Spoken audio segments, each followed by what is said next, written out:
So I had this story. I had this great story that I saw a couple of days ago in the Madaraya, which just is the Sefer.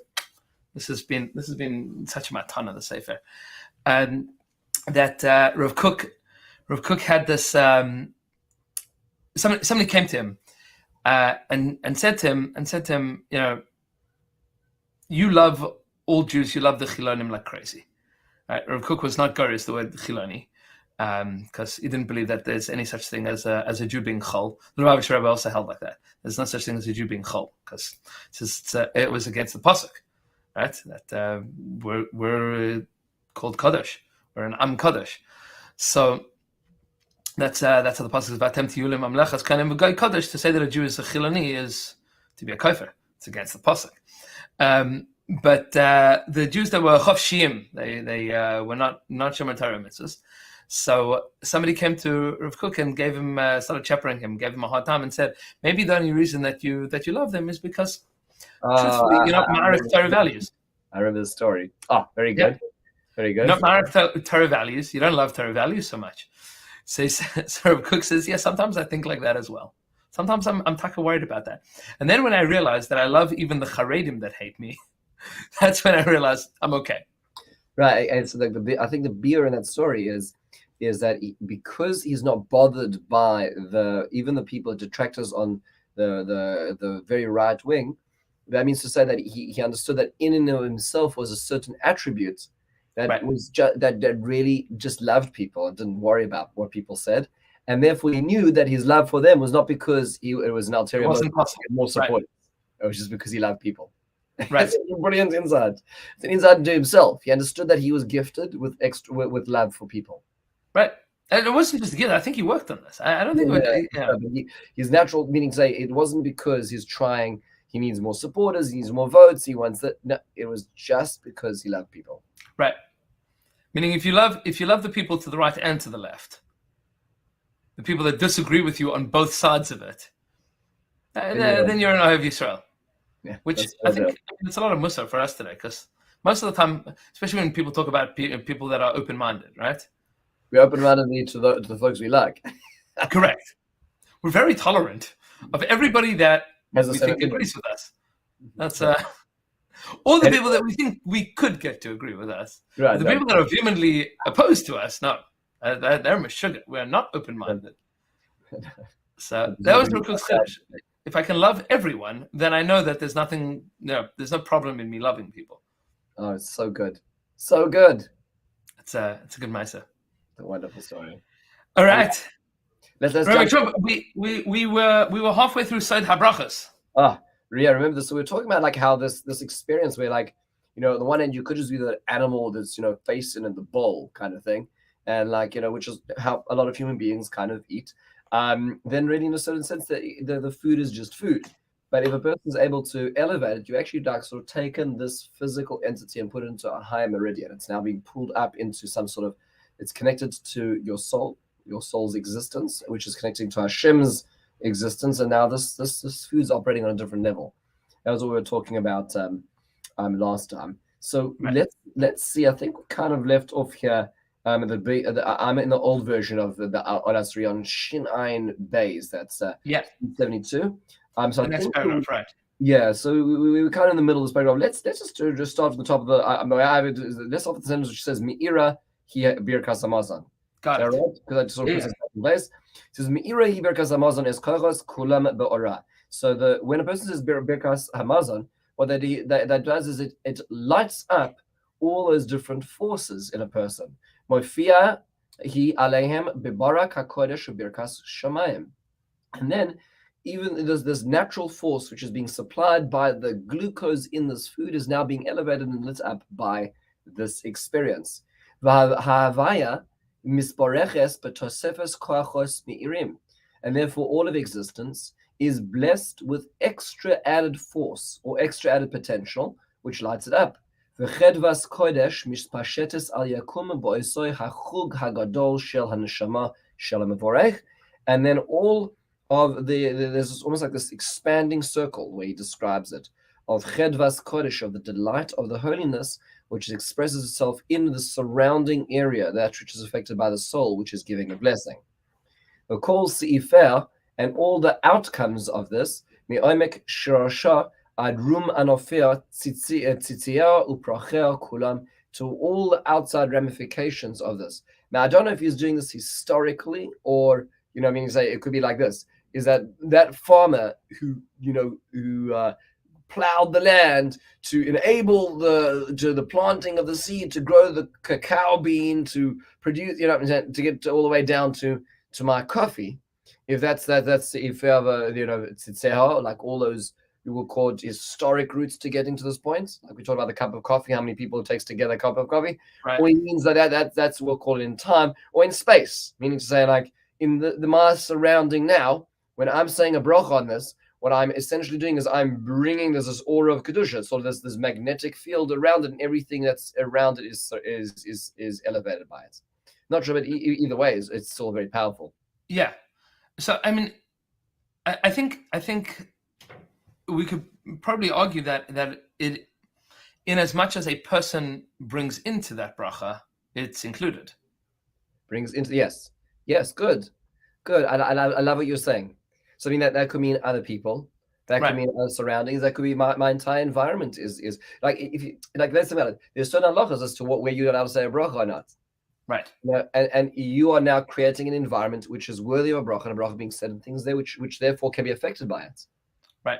Meaning whatever you pump into it. If you bringing in the Guatemalan coffee farmer into that bracha, so he's there. I love it. Like, and if you bring in the person that's misspelling your name on the Starbucks cup, they're there too. Fantastic. Right. Meaning that's all in your bracha as much as you are mevarich. It's amazing. I actually had a beautiful experience like where was it? It must have been 3 years now. Goodness. I was out in Wyoming, and myself and Rav Moshe Tzvi Weinberg were the scholars in residence on this really beautiful trip out in the Grand Tetons and Yellowstone, and it was really a magnificent experience. And Rav Moshe said a beautiful ha'ara.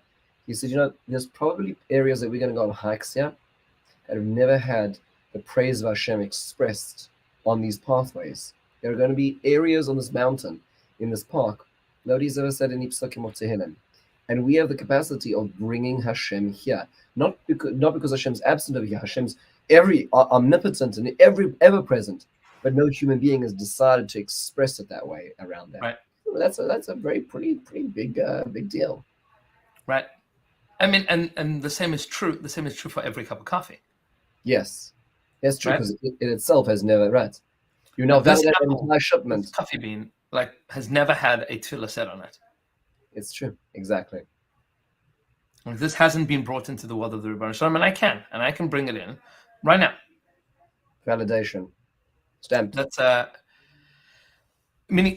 I think on a very simple level, like this is what the Sfarim refer to as like a yichud, like l'shem yichud, right? L'shem yichud. I mean, what I'm doing is I'm unifying existence in this moment, which is a little bit of what we saw of Cook before Pesukah de Zimra. L'shem yichud kudshabrechu shchinte. To pull it together, to pull together everything that I'm experiencing into this moment. Love it.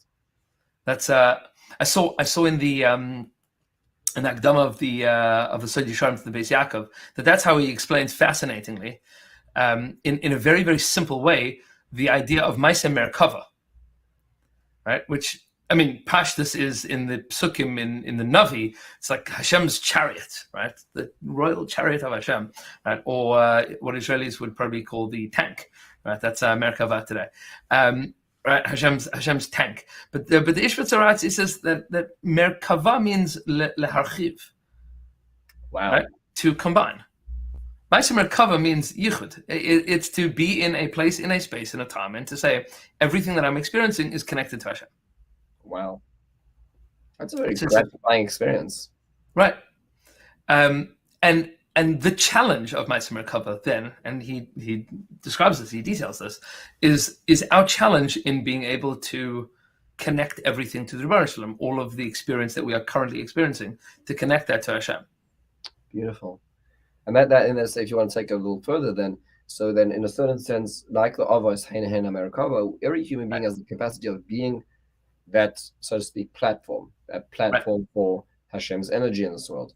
And one of the places we can do that is by doing that bracha, where by connecting it, we are essentially allowing the energy to flow to reach our Starbucks, allowing it to reach our moment, our space over here. We are that platform channel, that channel for energy. Right.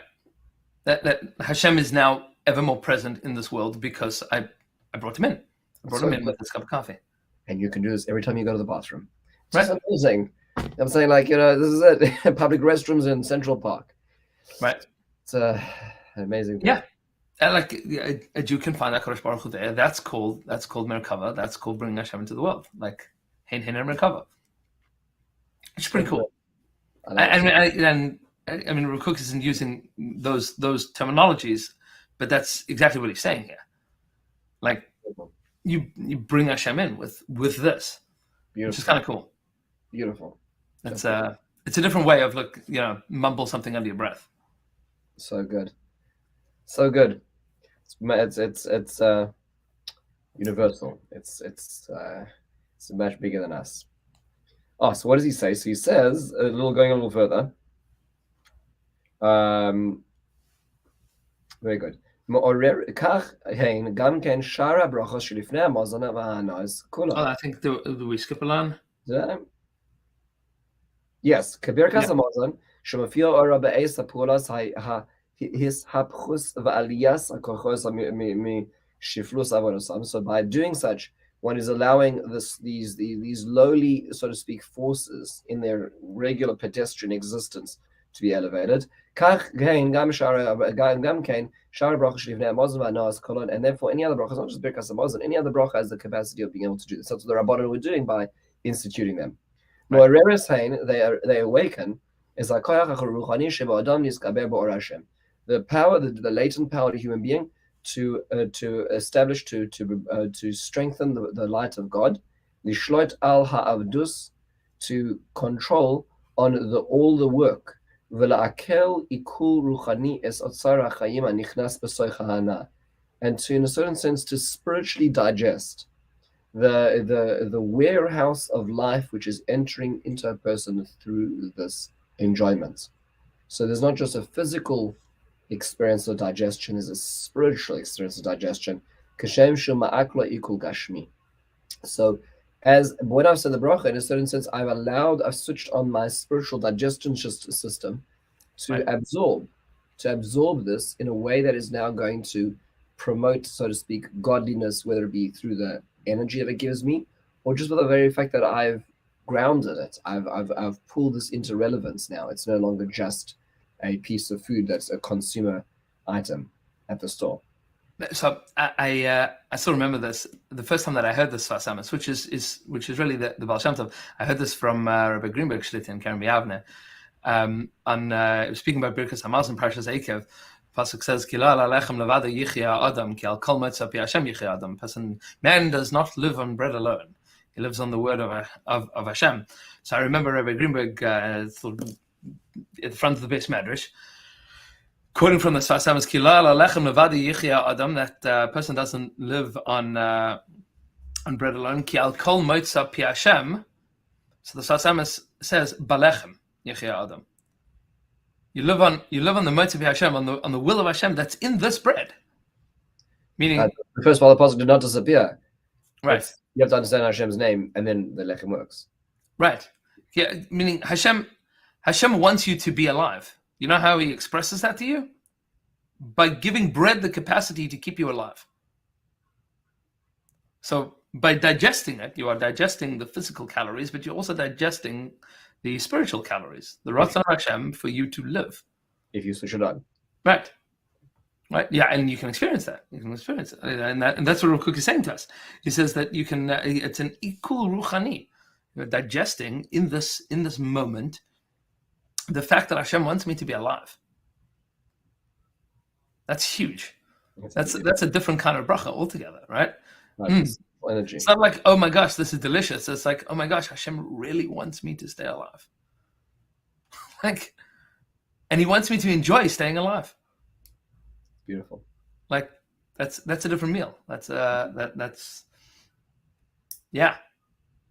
I mean, this is the total opposite of the way that a behemoth eats, or the way that we eat as behemoths. Right? Yeah. As that Gideon, when he wanted to figure out which troops to take with him to battle, one of the tests he did was he asked them to go to the river to drink. Right. All the folks who got down to their all fours, those are the folks who are disqualified. And so there's many discussions. Was that because they bow down to Avodah, and that's they were called their natural posture, or just so the Malbim says no, it's just like they're acting like dogs. that's how dogs drink. Right. Yeah, I mean, like Gideon was like, just finish Musa Seder, and he wants to know, like, who was paying attention during Musa Seder and who was like, hanging out outside. It's like, how do you walk into the Chadar? Like, how do you walk into the dining room? Like, how do you drink? How do you eat? Yeah, I remember there was one time when the Chadar in Kerem Yavne, the window got broken. Right. But that was not a very happy moment for the Mashkiach Ruchani. Right. That's There's so much for how the base manager is working, Yeah. I mean, the way that we eat is the ikar in seeing what kind of midas we have. I saw this in the Emir Pinchas, or Pinchas Karitzer, like that the greatest test of midas of a person is how they eat. So hard. Yep, that's how it goes. This is like the matzah Yom Kippur, the matzah Yom Kippur bagel. Oh yeah, right. Yeah. Like Hashem Hua Elokim, and then you elbow your grandmother in her eye. Hashem Hua Elokim, go and give her a bagel. Actually, yeah.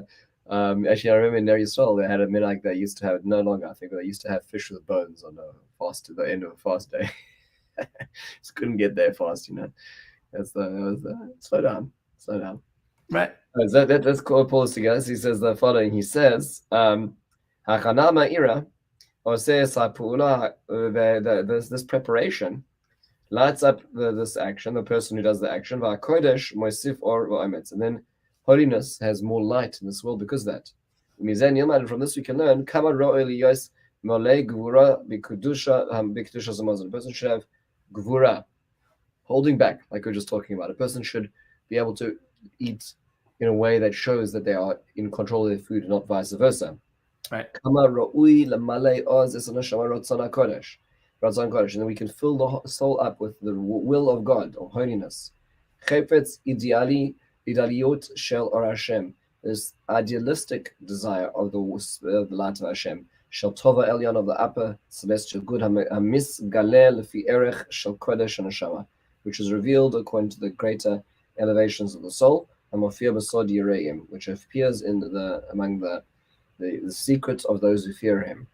And to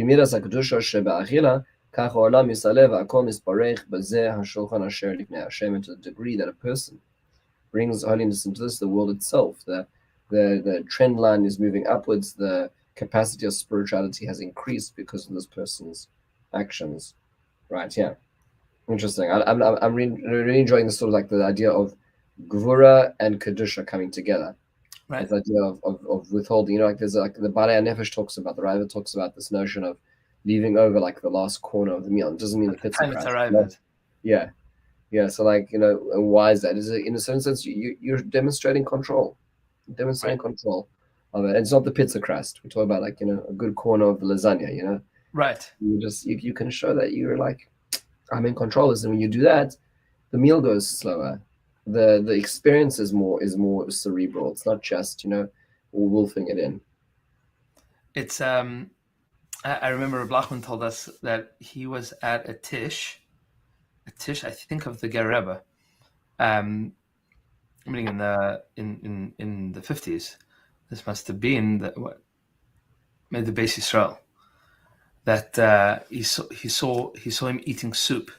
The way that he would eat soup was like he would lift up the spoon and then put it in his mouth, so that he wasn't like leaning over into the bowl. That he would eat like melech. Right. That's how you eat, like not with the head in the bowl. But I was thinking, less people think that when you do this, you enjoy the food less. So I think Yitzchak Avinu is the paradigm of this. Yitzchak Avinu is Midas HaGevura, is like the most like restrained, held back, the most strong of that's his midah. His midah is self-control, is restraint. Yitzchak Avinu loves food, right? Like, bring me food that I love. Very good, very good. It wasn't just sort of falling over himself into the food. Right. No, absolutely. He really enjoyed it. He enjoyed every bite, every experience of it. And you can, because it's slowed down, because it's not just happening. Right, because he experienced in that moment that like everything that I eat is now included in my avodas Hashem, and this is the most like enjoyable moment in the world, just to be able to sit and have a meal where you enjoy the food and good company and bring it into the world of HaKadosh Baruch Hu. That's how the Chidush Harim explains that Yitzchak Avinu, even though he's Midas Hadin, Midas Hagura, his name is also laughter, because when you're in total control, you're happy. Yeah. Like, you're not bothered by stuff. Like, yeah, this is delicious and I can enjoy it. And I'm not worried that I'm going to overeat. Not worried that I'm going to, lose myself in a plate of food. It's a different paradigm, different experience. Yeah. It's interesting. Like the amount of, I see this. I forgot. I think it was one of the Bali Musa. One of the Bali Musa points out that the Torah doesn't spend a lot of time telling you, like, how to have kavanah in davening. That's I'll tell you where I saw this. I saw this in the Rav Soloveitchik Chumash, I think, quoting from Reb Chaim, that the Torah does not spend a lot of time telling you how to daven with kavanah, but does spend a tremendous amount of time telling you what and how to eat. Like, that's a very profound point. Like, that's the concern of the Torah. Torah's, HaKadosh Baruch Hu wants us to know how and what and when and where, how to prepare it and how to appreciate it. And there's all these mitzvahs of Achila, and we're getting closer to Pesach. So it's just funny, in the non-Jewish world, it's like completely the opposite. I'm saying, like, I remember we were in Disney World, and like this particular Disney restaurant, what they were selling it must have been like the polkas of turkeys. Yeah, red polkas. So you have these people that literally just walking around, like literally, just going at it all over, drinking all over everywhere, and it's like, it's really hedonistic, like for a Jew, you have to have a place to sit down to say a bracha. You need to be a clean space in order to be able to do it. You can't have the crumbs of somebody else's meal there. It's treif. You have to wash your hands to the necessary time. There's a bracha before, there's a bracha after. There's so much that sort of frames the experience. You're not just like sort of walking as you eat onto the next ride or wherever it is you're going, with just stuffing that piece of pizza into your mouth as you walk. There's context. It frames your experience. Right. Yeah. I mean, and that's after you've made sure that the food is kosher. That itself is the one place you can go to. No, it's amazing. Right. Amazing. Yeah, it's a whole world. It's a whole world. This is a good limud, before we get to the mitzvahs of Pesach, which are all about achila. Very much. Maybe that's what freedom is being able to eat. Right. So that's to eat in front of Hashem. It's not simple. I was having this conversation with a couple of guys in shul that all of the Rishonim already point out that in Sefer Vayikra, there's Korban Ola, which is burnt up, and then there's the Korban Chatos, which is shared with the Kohanim, and the Korban Shlomim, which is shared with the Baalim, the owners as well. By the non-Jewish world, they only have Olas. Right? There's no sharing of a meal with the Rebbeinu Shalom. No, it's a binary game. Right, like, meaning I can bring you a meal, right, and so to speak, and then I'll go eat at home. The concept of, like, let's have a meal together with the Rebbeinu Shalom, let's be able to v'achaltem lifnei Hashem. It's like the notion of eating off God's table. Right. That's it. All right, my dear friend. Bye. A pleasure. Always good to see you. And Hashem, we'll see you next week. Wonderful. Thank you. We'll see you later.